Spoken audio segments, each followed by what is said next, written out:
morning, I'm Angelo Castro III. I'm Angela and we are the Castros. Happy Friday! Happy Friday morning to everyone and of course, makulay ang table. Oo. Bakit makulay ang we table? have ubi pa, we have charcoal, and of course tapos asado. Asado and bola-bola ata kasi may tuldok yung isa wala. No, di ba yan ang, yes, that's how you determine it talaga. Totoo. And of course, yung favorite? Buchi, pancit canton, and hakaw. So yun ang brunch natin of Buddha's Belly. Thanks, Marjorie. Hoy, welcome sa ating programa sa mga brunchies natin. Ang dami nag-message kayo ng umaga sa iba-ibang social media platform sa akin. Trying to guess kung ano yung mga... Number one natin. Not really number one, but ano yung pasok kasama sa countdown natin. Yung mga mainit na pag-uusapan. Yesterday, ang dami nangyari.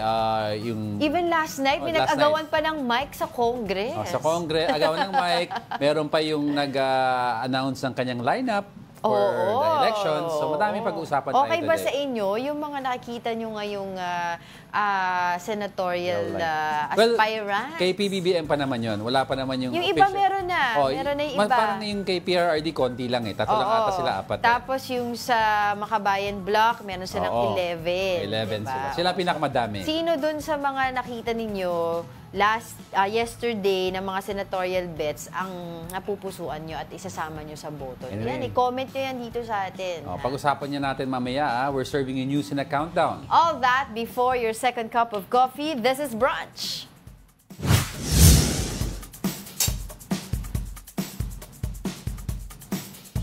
Starting our countdown with weather.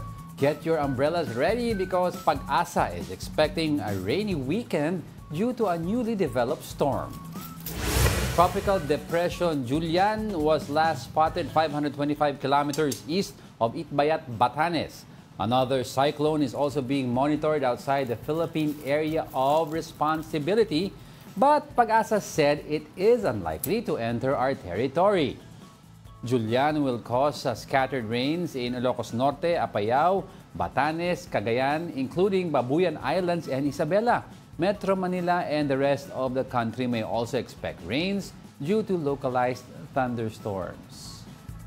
Maulan. Julian ba or Julian? Julian. Okay, sorry. Tagalog. Julian. Julian, Tagalog, Julian, English. Anyway, expected naman natin yan itong pahabol sa September because last time we spoke to Pag-asa, meron pa daw one more na tinitignan. Actually, 4 to 7 for this year. When you say naman na... Pero usually, yung iba daw, baka hindi na mag-landfall, ganyan. Pero yung iba, pero you have to remember, di ba, December ba yun? Ilang years ago, di ba, meron din na bumalo sa atin dito na bagyo December, yun sa may Cagayan. Basta, ang ano nila is basta pumasok sa PAR, it's counted as a bagyo. Not necessarily tatama sa land. Yeah. It won't hit land, but within the area of responsibility. So this will be most likely our last for September, most likely. And then kasi October na, next week. So another 3 or 4 na ma-expect natin for October. Exactly. Pero parang hihina na daw sa supposedly sa itong northern area because papasok na yung amihan. Pero sa other parts sa south ata hindi pa eh. Makakaranas pa sila ng mga habagat doon. Mga habagat. For the meantime, let's continue with our countdown. Next in our countdown, President Bongbong Marcos has signed into law the Anti-Agricultural Economic Sabotage Act. This allows the government to go after illegal activities disrupting the agriculture sector, food supply, and prices. Under the law, smuggling, hoarding, profiteering, and cartel operations involving agricultural products are classified as economic sabotage. That's a non-bailable offense punishable by life imprisonment and fines of up to 5 times the value of the goods involved. With this new measure, Agriculture Secretary Francis Chu Laurel issued a stern warning against criminals. Baguhin nyo na ang linya ng negosyo nyo kung may intensyon kayong gumawa ng masama or smuggle ng agri-goods. Huwag na kayo dito dahil mapapahamak lang kayo. Ayan. So this actually repeals yung naunang law natin, yung RA 10845 that was passed in 2016. Yeah. Minention ni PBBM, the penalty for this is 5 times the value of the item. Non-bailable offense. 5 times the... Ha? 5 times the... Non-bailable offense siya. Tapos yung penalty... Alam ko, nalito ako kasi I was saying 5 times non-bailable. Okay. Anyway, 5 times the value of the items that were smuggled in. Yun yes. Financial. Yan ang financial punishment. Tapos non-bailable offense pa, life imprisonment. Yeah. So I'm saying nga na hopefully mas may ipin itong batas na ito as compared dun sa nabanggit ko kanina na RA 10845. And if you can remember, the first year of Marcos administration, talagang binalot na siya ng mga kontrobersiya sa agriculture. Di ba? We have yung sugar, yung onion, may mga sibuyas queen pa tayo nun, problema sa importation, etc. So hopefully this time around, at saka, di ba mga nagkaroon ng mga hearings, etc., parang hanggang dun lang yung nangyari. So hopefully this time around with this law ay talagang we can go after the cartels, 'di ba? Yung mga not just yung mga nasa ibaba na kasabwat but also yung mga mastermind, 'di ba, ng mga ganitong kalokohan sa agriculture sector. We've always been going after them. I think the main issue was... Pero may narinig ka bang mga nakasuhan na nakulong dahil dito? We've always been going after them. I'm saying lang the main issue lang siguro was when we catch them, keeping them inside the system. In other words, paghuhuli sa kanila, how long can we detain them? Yes. Because wala pang the punishment for these crimes were not as stringent as this new one. And also, second, PBBM said also this should act as a deterrent. Yes. Life imprisonment ka. Kung nag-smuggle ka ng, let's say, ₱1 million worth of goods, times 5. Can you imagine, sabi dito, yari ka. 2023 alone, we have already lost a staggering 3 billion to agricultural smuggling. So, yun nga yung sinasabi ko kanina, as I've mentioned, hopefully this time around, talagang we can go after these persons na talagang puro kalokohan na ginagawa sa agricultural sector natin. Kasi this is not just in the service, di ba? Of course, dito sa mga farmers natin, but also dito sa atin, yung food security natin na disrupt dahil dito sa mga smuggling efforts na ginagawa nila. So, hopefully nga, makakita na tayo ng mga kakasuhan at makukulong dahil dito sa kalokohan nila. Diba? Okay, let's go. Next. Sitting pretty in the 8th spot are the new U.S. visa requirement. The U.S. Embassy in the country has announced several tweaks in their visa services. Jovi Francisco will tell us the changes in this report. Starting September 28, 2024, Filipinos planning to visit America and need their visa processed would have to secure 2 appointment slots. The additional step in the process will be done here at the new Visa Application Center or VAC in Parcal Building, Parañaque City. The VAC will handle the embassy's photo capture and fingerprint scanning services after the applicants accomplish the forms in the online appointment website. Even the online system has been relaunched with more secure and user-friendly interface. One News was part of a media group that was assisted by embassy officials to walk through the new visa application process.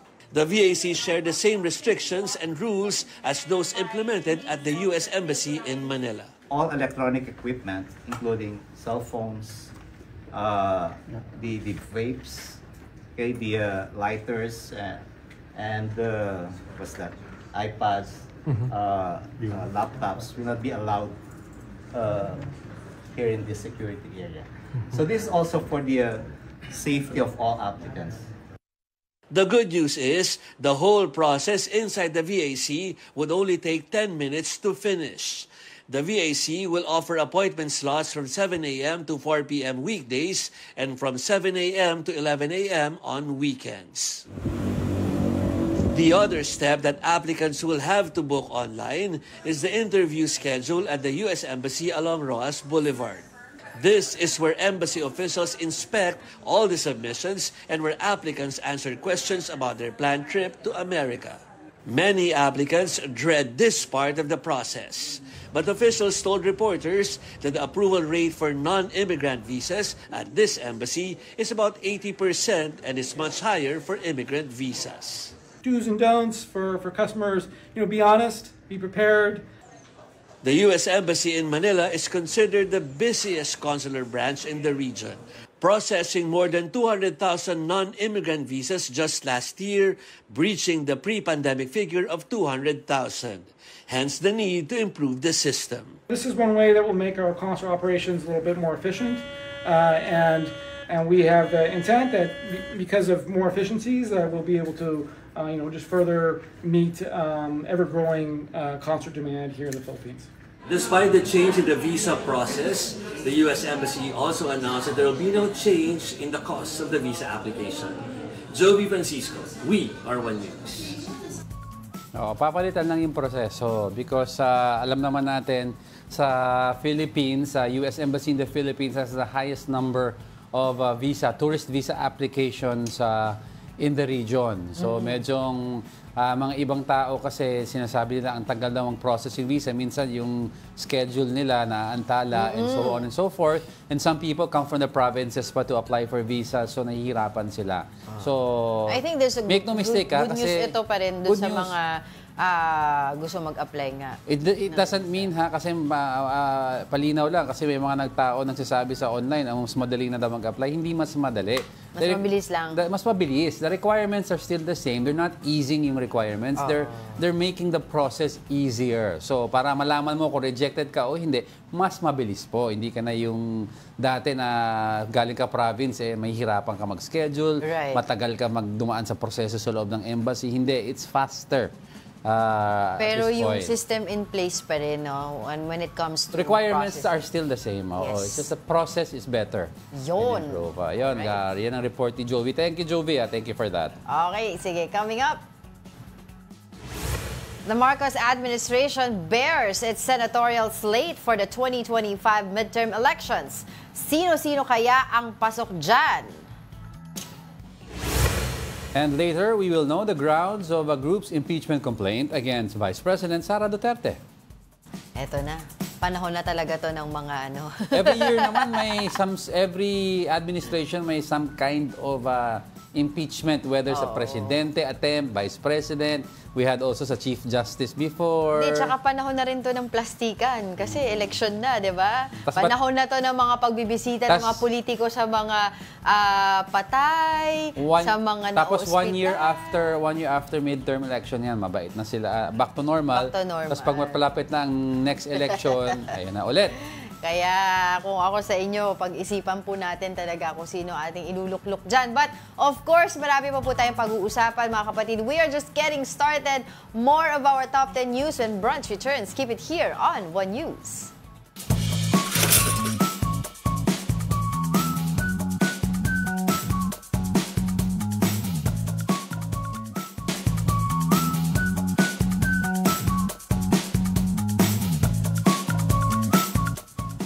Good morning. You're still watching Brunch here on One News. Sige, bati na tayo ng mga mabilisan. Si Ate Lorna, good morning. Yes, Ate Lorna Sumulat, good morning sa'yo. Ralph Domingo, happy Hakaw Friday. Sabi niya, Gabby Romero, more power Castros. Si Sam Pokemongo, si Gary Field, yan ang mga regulars natin. Tita Daisy and Tito Naldi Cancio, good morning. Si VJ, si Vladimir Ponce. Kala ko Vladimir Putin. Ate Ringo yan, nanonood din yan sa atin. Of course, si Ronald Maxtay, Alex Fuente, sino pa ba yung mga kasama? Hindi ko ma-access kasi yung YouTube natin di ba? Si Mark Santiago, Geraldine Balolong, si Leonie Valdezotto. Yan, mga nanonood sa atin. Si Geraldine from Bukidnon pa yan, Wow. Sa atin. Maabot tayo doon. Sa Bukidnon. Alright. Alright, let's continue with our countdown. Going straight now to our 7th spot, new Philippine vessel is now actively patrolling around Escoda Shoal. That information was confirmed by National Security Council Jonathan Malaya. The NSC, though, refused to give more details due to security reasons. The ship replaced BRP Teresa Magbanwa, which needed to undergo repairs. Tapos sinabi ni, chairman siya? Sino? Si Jonathan Malaya? Director General. Okay, Director General of... Assistant Director General. Sabi niya, moving forward daw, malamang they will not anymore broadcast yung movements ng Coast Guard with regards to the West Philippine Sea kasi nate-telegraph na ng China. So they'll keep their operations private ba? Basta sinabi niya sa radio sa radio interview. Yes. At sinabi niya na guaranteed na lang, ganito na lang ang sasabihin niya. Guaranteed Basta moving hindi forward. Hindi natin ibibigay ang Escoda Shoal sa Chinese counterparts natin. Ang question ko dito is, Teresa Magbanua was rammed, napigilan na may dumating na pagkain doon. How will this new patrol ship hold, the word is hold the fort, or guard the area from, or to deter Chinese militia, Chinese Coast Guard from encroaching on our or our area, di ba? Hindi naman sila nakikinig sa natin, hindi naman sila takot sa mga boats natin. Totoo. So how will they hold So it? yan ang aabangan natin kung anong mangyayari. Pero yun nga, tulad ng nasabi mo, ay hindi na daw muna nila, di ba, ibo-broadcast lahat ng movement nila. But just to make sure, ay may pumalit doon sa Teresa Magbanua. Yeah, kasi pero ang inuutos daw talaga sa kanila ni PBBM, ang mandato is establish our presence doon sa mga areas na talagang dapat sa atin. Pero parang hindi totally palit ang dating kasi Teresa Magbanua was anchored on a specific since area. April yun eh. It was Tapos anchored. 5 months silang This nagstay replacement doon. is mukhang Magpapatrol. Okay. Bakit? You're finishing my sentence. Ay, sorry, go lang. Ganun ko rin naman sa akin eh. Nasabi mo na. So magpapatrol lang sila. So ang ano din natin, ang EFP din natin is also planning dun sa kanilang stage 3 ng modernization program, magbumili ng marami pang mga ships, especially yung mga vessels that will help patrol nga the area. Pero syempre, kailangan din nila ayusin yung mga ports that will receive these new vessels, no, yung mga jets na mga bibili nila. Kasi yung mga ports natin, tsaka yung mga, ang tawag din, mga paradahan, di ba, hindi naman daw masyadong maayos. So, kailangan ayusin nila yon. Okay, sige. Marami tayong pag-uusapan, so let's continue with our countdown. Settling at the 6th spot is about Cassie Ong. The Lucky South 99 representative was transferred from Congress detention to the Correctional Institute for Women in Mandaluyong City. Ong was previously cited in contempt for supposedly lying about her educational background. She is placed in a separate detention facility since she is currently not facing any charges yet. Ong has previously denied her alleged links to illegal POGO operations. Kasi But the lawyer of Cassie Ong has said, Attorney Topacio has said walang jurisdiction ng Congress to hold her in detention in a place that is under the executive branch. Diba? So kasi under the PNP yan and DOJ. So bakit doon? Bakit doon? Eh wala pa naman siyang kaso, unlike hindi, meron na, pero ano ba? Di ba may kaso na siya? Parang wala pa ata. May kaso na siya. Pero yun nga, sinasabi nila. Kasi itong women's, yung correctional, is for ito the executive yung branch. facility natin for women na mostly mga nilalagay doon, mga may final conviction na. Parang new bilibid prison, kumbaga, para sa mga lalaki. Right now, she's still not considered a criminal. And this is only a contempt order from Congress until a hearing. So yun yung nilalaban ng legal counsel niya. Kasi sabi niya, why are you remanding her to an institution under the executive branch? You're a legislative branch and this is a contempt order, di ba? So, ilalagay mo doon. Kakagulo na sila dyan. Kasi itong si Cassandra, tinatanong siya about her educational background. Kung saan siya nag-aral, etc. Yung sa ALS, kasi parang yun ang sinabi niya. Pero sinasabi niya lagi na hindi na daw niya maalala yung educational background niya. Ako, eto lang ako. Nanay ako, marami na akong mga nakalimutan sa buhay ko. Pero yung educational background ko, hindi ko pa naman siya nakalimutan. Siya 24 years old. Ano naman yung makakalimutan mo sa educational background? But when I was that age, hindi ko rin maalala yung exact dates. I remember the school. Educational background ng school, hindi niya masabi. Hindi ko nga maalala yung dates ng school pero ko. Pero alam mo kung saan ka nag-aral. Oo naman. Yun yung point ko. Pero ang point ko ito, moving forward, we should really clearly define already what it is to be a resource person and a witness. Diba? While I don't agree with what sila Cassie and no love lost dyan sa kanila. And Alice Go are doing because if ever it's true, diba? Hindi magandang ginagawa nila sa Pilipinas. But is it going to be like this moving forward na every other resource person na hindi mo gusto yung sagot, sinungaling ka? Diba, kung sabi nga nila sa Facebook at saka sa mga social media accounts, kung i-contempt order natin lahat ng sinungaling sa Pilipinas, baka maubos ang buong lahat ng politiko natin halos maubos na daw. Diba? So ang point is, maybe kung proven like in a court of law or, diba, but not as a resource person, sinungaling ka. The word resource person nga diba? Pero ako, I feel na talagang itong si Sandra, ay ewan ko bakit hindi niya masabi kung saan siya nag-aral? Kasi imposible naman talaga baka kasi, na nagsasabi siya ng totoo na hindi niya maalala kung saan siya nag-aral. Baka parang si Alice Go naman to kay Teacher Rubilin ng nag-aral. Naku, abangan po natin susunod na kabanata dyan sa nangyayaring Quadcom committee hearing dyan sa, Quadcom hearing dyan sa House of Representatives. Alright, let's continue with our countdown. On our top 5 is Pastor Apollo Kibuloy. The preliminary conference on his child and sexual abuse cases has begun.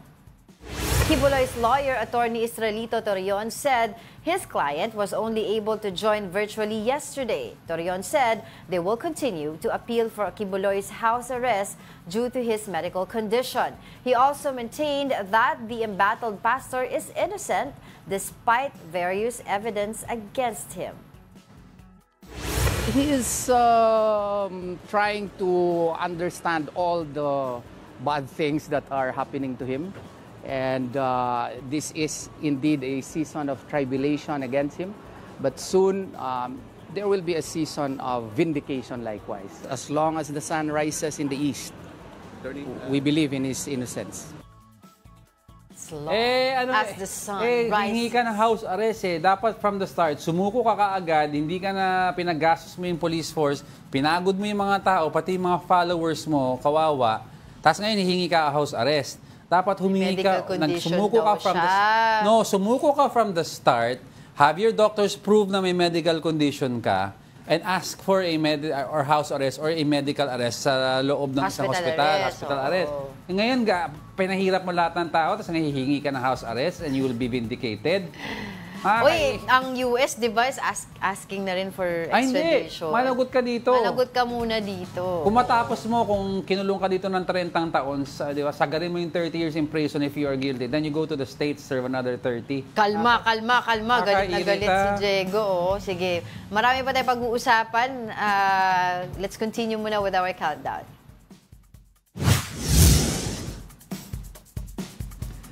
Placing at the fourth spot is the office of the Vice President's proposed budget. Some senators will come to rescue the OVP slashed budget for 2025.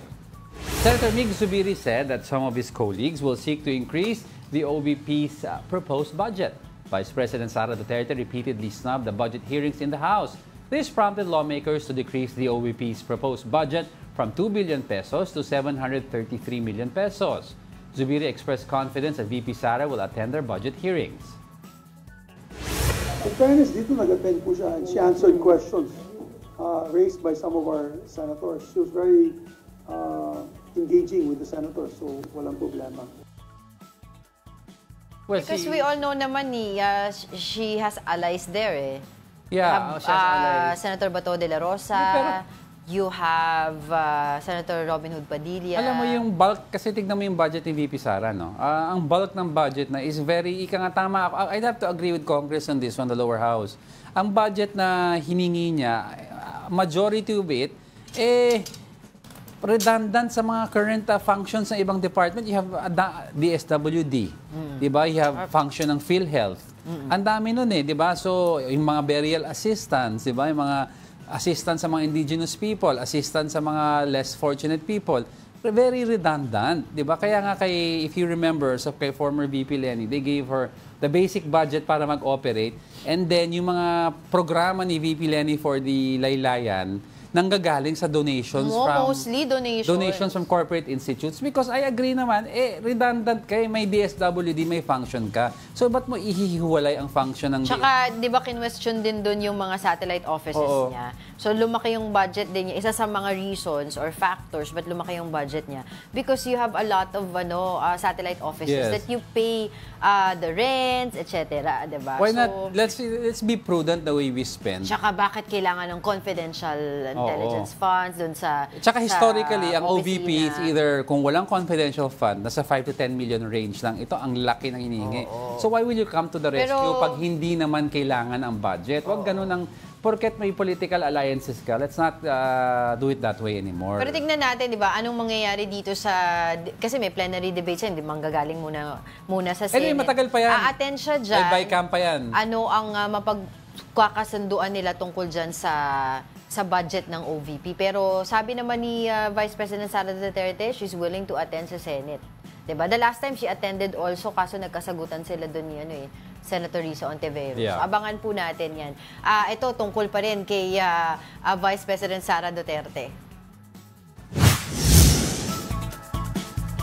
One group has started drafting an impeachment complaint against Vice President Sara Duterte. Here's the report. Progressive group Bagong Alyansang Makabayan or Bayan is convinced that there is enough basis for the impeachment of Vice President Sara Duterte. This comes amid issues on her budget utilization and absence in hearings. Bayan Chairperson Teddy Casino said they aim to file an impeachment complaint against Duterte by November. Naka-break na ang Kongreso, so most likely, if ever that will be filed, makapag-resume na yan around November. But we understand may ibang groups din na nag-draft na ng kanilang complaint. So, there might even be multiple complaints. And definitely, we will need all the support that we can get.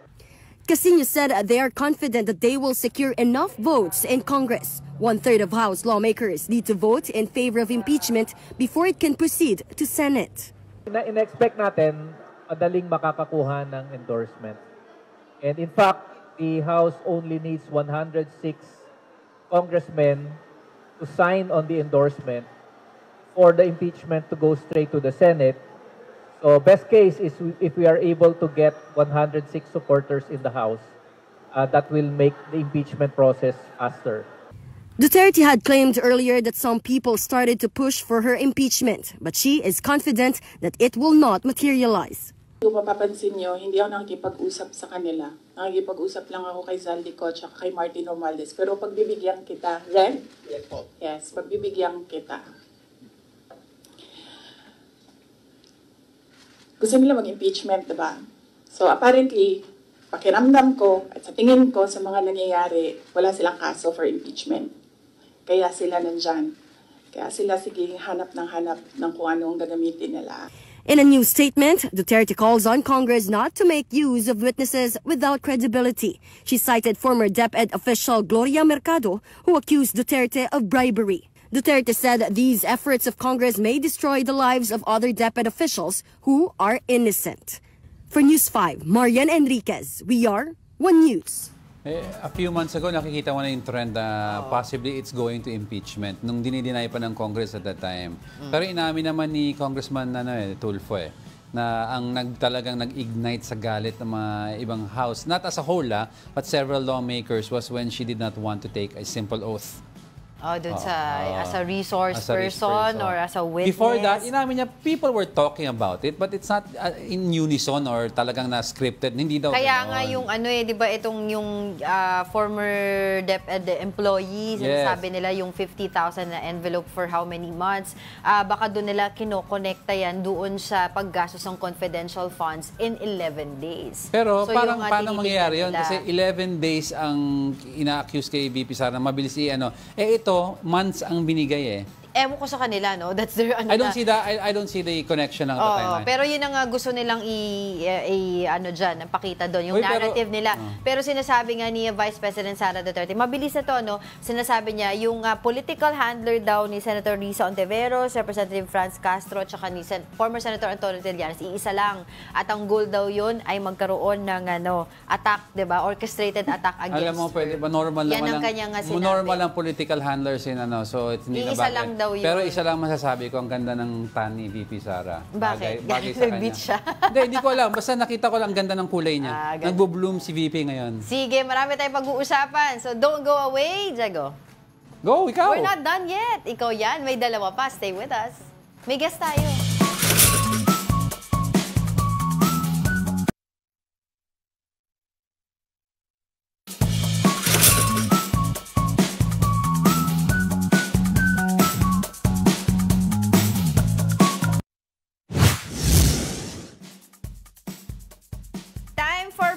lunch break. Sa Lunes na po ang pinakakaabangang bagong serye ng ating mga kapatid na ang Himala ni Nino. At for today, makakasama po natin ang child stars ng Ang Himala ni Nino na sila Ryrie Turingan. That's you. Of course, si Kenneth Mendoza. Hello. At saka si Achilles Mamon. Hello. Good morning. Thank you for joining us. Baka gusto nyo kumain. Angel, mga ka-generation natin to you want this? You want? You can get. You want? Uy. Oh, ano? Ay, kanina ka pala si Diego. Huwag mo titularan siya, mga kids. Hindi nakikinig pag kinakausap. Ano sinasabi mo? Sabi ko, mga ka-generation natin to mga Ay, oh my gosh. Okay, let's start off muna. Who likes to go first? I wanna ask kasi, ano yung mga roles nyo in this show sa Himala ni Nino? Oo, ikaw muna, Kenneth. Anong roles mo? Anong gagampanan mo na papel? Sino yung character mo sa Nino? Ang ano ko po doon is mahilig po akong kumain. tapos po, matakaw po ako doon. Hindi obvious. So, matakaw ka doon. Anong pangalan mo doon? Butchoy po. Butchoy! Bagay. Kaya nga po binansagang Butchoy. Ayun, ang cute. So, yun ang role mo, matakaw ka. Pero ikaw naman, Kilis, no? What's your role there? Ako po si Joko as kaaway po ni Nino.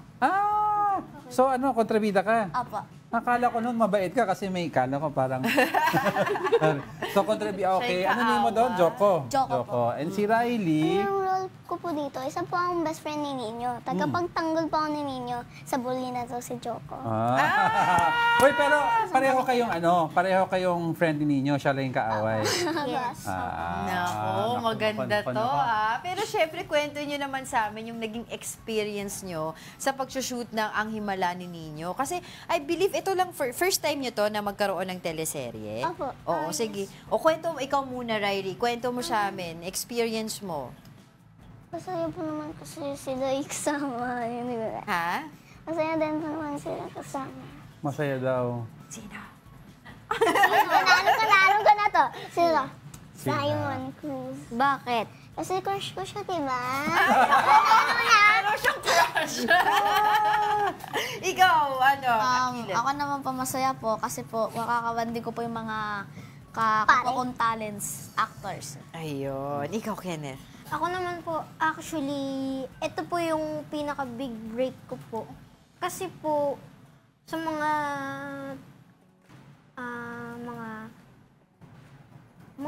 background po. Nag-e-extra ka lang before. Tapos ngayon, may role ka na. Talagang, ikaw pa yung butchoy na pinakamatakaw dito. Pakitaan mo nga kami. Pero hindi, sige. Gusto namin malaman kung paano kayo napunta dito sa show na to. Nag-audition ba kayo? Pinapunta ba kayo? Paano? Sige, kwentuhan nyo kami. Sinong gusto magkwento? Ikaw muna? Sige. Actually po, kasama ko po siya mag-audition. Si Kenneth, nag-audition kayo. Tapos po, ano pinagawa ng audition? Nagpa-acting po, nagpa-singing, dancing. Tapos po, after 1 year ata po, pagkatingin po namin, nakuha po kami. Wow! So, pero magkaibigan kayo matagal na? Opo. Siya nga lang po yung kakilala ko po nung nag-audition po kami. Pero pinag-usapan nyo, sabay kayo mag-audition? Opo. Hindi? Or nakita na lang kayo? Nakita na lang kayo doon. Interesting. Ikaw, Ryrie, paano ka nakapunta? Nag-audition po ako. Kasi yung pina-acting po kami, so umiyak po ako, tapos yung mga iba nagtatarayan, yung mga acting po nila, tapos yung mga isa, umiyak ko din. Yan po. Talaga? Sample nga ng acting niyo? Ano ba? Ano ba yung mga actingan dyan, no? Tawa! Iyak! Galit! Ay, natapa. Pero excited kami makita yung mga gagawin last week nag-usap namin yung actor ni Nino. Close rin ba kayo sa kanya? Opo. Sino pinakamakulit sa inyo? Si Zion. Kami pong dalawa. Si Zion. In character, kontrabida ka rin kay Zion. Friends ng mga yan naman eh. Sige, nako, we're very excited na mapanood kayo dahil ngayon pa lang pinapakita nyo na yung magiging role ninyo dyan sa Himala ni Nino. Pero invite nyo naman sila, yung ating mga kapatid dito, tingin kayo dyan. Sabihin nyo, manood sila ng inyong teleserye. Kailan ba to ipapalabas? Sinong gusto mauna? Sige, siya daw muna. Mga kapatid, please, manood po kayo ng Himalani Ninyo. Malapit na po to. Sa September 30 na po. Monday to Friday, 11:15 a.m. Dito lang sa TV5. Naku, baka palitan na ako sa brunch nito Mga kapatid, panoorin niyo po ang Himalani Ninyo dito lang sa TV5. 3 araw na lang. 11:15 a.m. Monday to Friday bago mag-Itbulaga. Dito lang sa TV5. Yay! And of course, last but not the least, Iniimbitahan niyo po kayo na manood ng Ang Himalani Ninyo. Di September 30 na po. Dito lang sa TV5. Yun, energy. Ayan. Maraming salamat sa inyo. Thank you so much for joining us today. Si Ryrie, si Achilles, at saka si Kenneth. Alright. Sige, dyan lang po kayo. Our news countdown will continue when brunch returns. Keep it here on One News.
Welcome back. You're still watching Brunch here on One News. Alam mo, pag ganyan yung mga kausap mo sa umaga, diba? Nawala yung init ng ulo ni Diego. Nakaka-good vibes talaga. Ang cute nilang lahat. Talagang kitang-kita rin.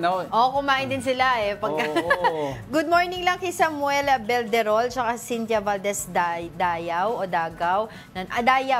Nanonood din sila sa atin. Good morning po sa inyong lahat. And of course, salamat ulit sa Buddha's Belly. Sarap po. Paubos na yung paninda natin. Ubus na ang paninda natin. Alright, let's move on. Our top 2 is about the Makabayan slate for the Senate for the 2025 midterm elections. Now, this list includes candidates from various sectors. These are ACT Teachers Representative Franz Castro and Gabriela Representative Arlene Brosas, Modi Floranda of Piston, Mimi Domingo of Kadamay, and Jocelyn Andamo of Filipino Nurses United, as well as Jerome Adonis of Kilusang Mayo Uno, former Congresswoman Liza Masa, and bagong Alyansa Makabayan Chairman Teddy Casino. Also included in the lineup are Ronel Arambulo of Pamalakaya, Danilo Ramos of Kilusan Magbubukid, and Moro leader Amira Lidasan. In an interview with Storycon, Casino expressed optimism about achieving an effective campaign. He emphasized that they are all from the grassroots. And I think the time is right for an alternative kind of politics, a politics of, ideologies and principles. And ang ginawa talaga namin consciously is we chose candidates that came from the grassroots. Hindi lang puro political dynasties ang choice natin. I see several names sa lineup that are may laban, I see some of the, and I like the idea. Si Representative Franz Castro. Lisa Masa. Familiar tayo dyan sa Congress. Former Congresswoman Lisa Masa. You have also si Teddy Casino. Basta 3 or 4 names that I see there. Alam mo, I agree with... active talaga na I agree with si former Congressman Teddy Casino na it's nice to offer an alternative na people talaga from the grassroots who can provide legislation sa area of expertise nila, di ba? Kasi we have to remember, senatorial slate ang pinag-uusapan natin dito, pagiging senador, di ba? Of course, yung mga kababayan natin gusto nila na matulungan sila ng mga gusto nilang iboboto, pero make sure yung mga personalidad na ito, yung mga senatorial bets na to, yung talagang magbibigay ng pag-asa sa paggawa ng batas. Kasi senators yan. You have to define that because other candidates, medyo sila about the delineation between executive branch and this is legislation, and you're legislating on behalf of the people you represent. Diba? And each Kunyari, senator, isang farmer, ano ba yung dapat na batas na nauukol para sa isang farmer? Pero you have to also remember, each representative also does not represent a minority, unlike the Congress. Congress kasi may party list and may district representative. Okay, ito, you're representing the entire state as a whole. But of course, kada senador, may kanya-kanya silang advocacy in place. Like you have, for example, right now, pag education, alam mo si Senator Joel Villanueva, nandun. Si Senator Angara, who's now the deputy, stalwart of education. Like former Senator Bam Aquino, sa education din. So may kanya-kanyang toka sila na area of expertise nila. Transportation, si Senator Grace po. Grace po, oo. Pag women and children equality, alam mo, and Soji, Senator Risa Ontiveros. Alam mo na yun, oo. So ngayon, mas madami ngayon na mapagpipilian, and hopefully mas makilala yung iba pang mga senatorial slates, no? Kasi base dun sa mga survey na nakita natin dito sa reports natin, previous survey, 'di ba? Ang number 1 diyan, top 3 actually, top 2 yung Tulfo brothers. Statistically tied nga sila dahil medyo sobrang dikit lang sila doon. And if you look at the Tulfo brothers, now what makes them likable sa mga tao is they represent a new brand of politics.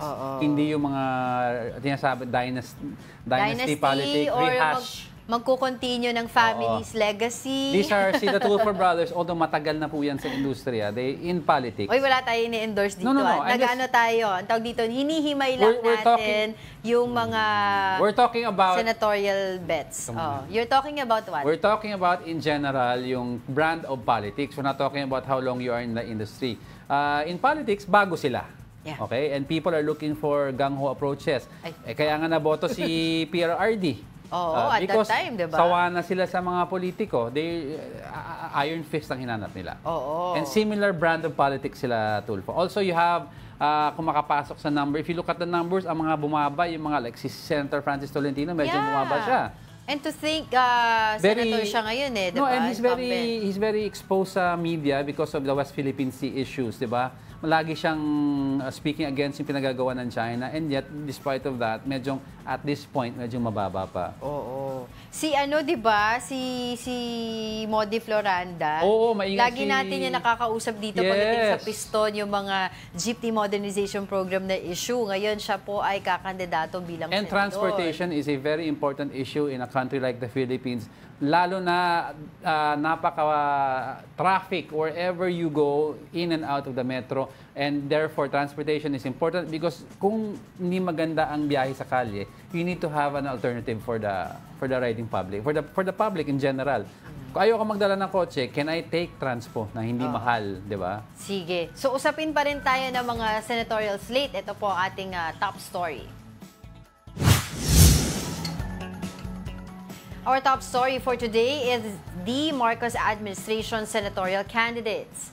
The president's pool of senatorial hopefuls include current government officials and former senators aiming for their comeback. However, a political analyst was puzzled with their coalition, while another senatorial candidate described the lineup as a disappointing roster. Here's a report. Current government officials, veteran politicians, and familiar names from established political dynasties. These are the 12 senatorial candidates endorsed by President Bongbong Marcos for the 2025 midterm elections.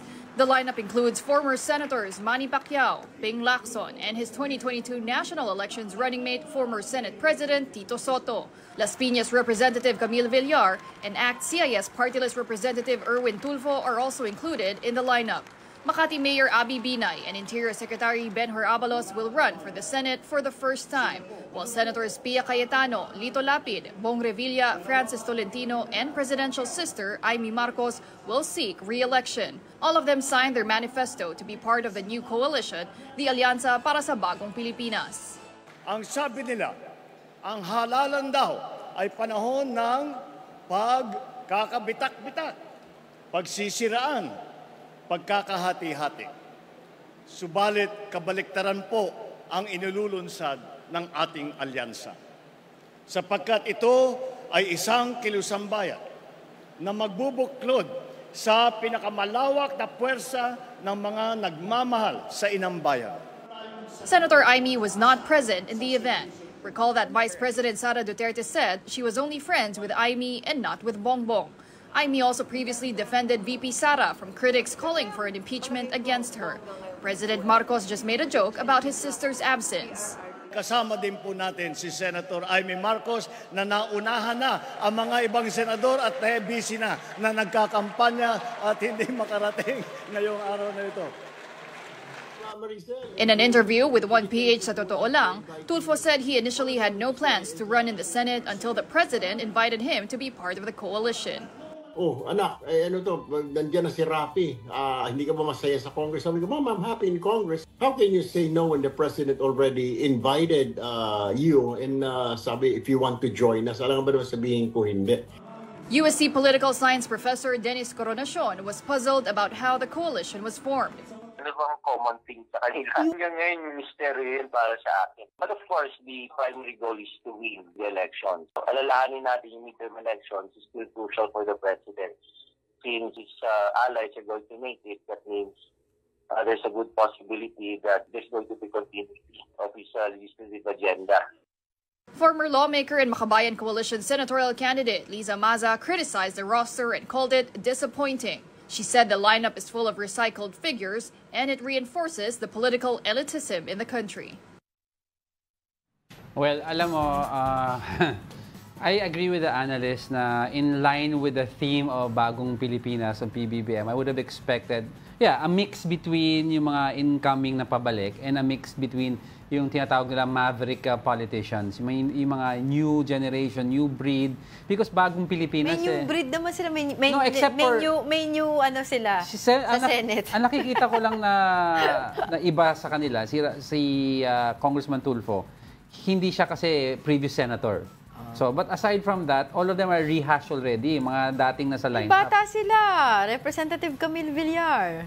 But si Villar, Mayor Abby Bina. That belongs to a dynasty. No, I'm just saying in line with the bagong you know naman where I'm coming from. Bagong Pilipinas kasi ang tema, 'di ba? So PBBM, ang campaign slogan niya lagi sa sarili niya is out with the old politics, in with a new way of doing things. Maaga ang Pilipino, walang red tape ang Pilipino, 'di ba? Wala nang kurakot sa agriculture, 'di ba? Mura ang pagkain. And if you keep on if yan ang promise mo and you rehash previous legislators already, ano yung change na mga expect? Ano sabi nila? If you keep on repeating the same old, something over and over again that fails? That's, bad word eh. No, you're doomed to make the same mistake again. Over and over Kala again. ko yung S na, That's...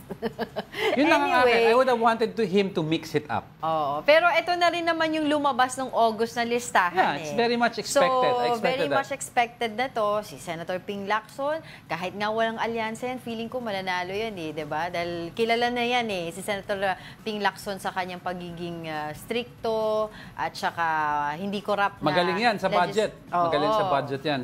I'm quite surprised lang with the party he is in, considering yung history niya. Also, si former Senator Manny Pacquiao, who... Tsaka dati sila magkalaban ni PBBM sa presidential election. And I remember him bringing up also yung issues about yung Marcos family. And now they're together. So, well, you can see also Binay and Cayetano together in a slate na usually maano mo siya na teka, hindi nagkakasundo yung Cayetano at Binay, pero 'di ba magkasama sila sa ngalan ng kaya nga analysts sa ngalan ng politika. Kaya analysts are saying, is this lineup meant only to be for this midterm? Baka mamaya unity na naman, away na naman after. Yung Binay Cayetano, part 2 na naman yan sa nangyari. Alam mo, it's gonna be difficult kasi na mag-mend ng current anger na meron ng Makati and Taguig from that issue. So, madami nagka-question itong lineup. It may win, majority of the lineup may win. Ang point is, can they work together? Eventually, may mag-fall out yan back to their own platforms. Si DILG, Secretary Benhur Abalos is set to resign from his post sa DILG because nga, pag nagsimula na siya mag-file ng Certificate of Candidacy, which is on October 1 already until October 8. That's next year. Next week. Ikaw talaga. Hindi ganon. Ikaw talaga. So yan po yung mga line-up ni PBBM. And of course, Bagong Pilipinas, promise niya. Oo, doon naman sa kabilang banda, yung ibang mga partido. Liberal Party already had their... Yeah, so nauna na yan, Checky Bam. No, they had the Checky Bam for Senate. They have for Mayor si former Vice President Leni Robredo. Then they have yung LP party list. Diba? They have Laila de Lima and they have... Pero si former Senator Bam Aquino ay wala na sa liberal. Meron siyang sarili niyang... candidate.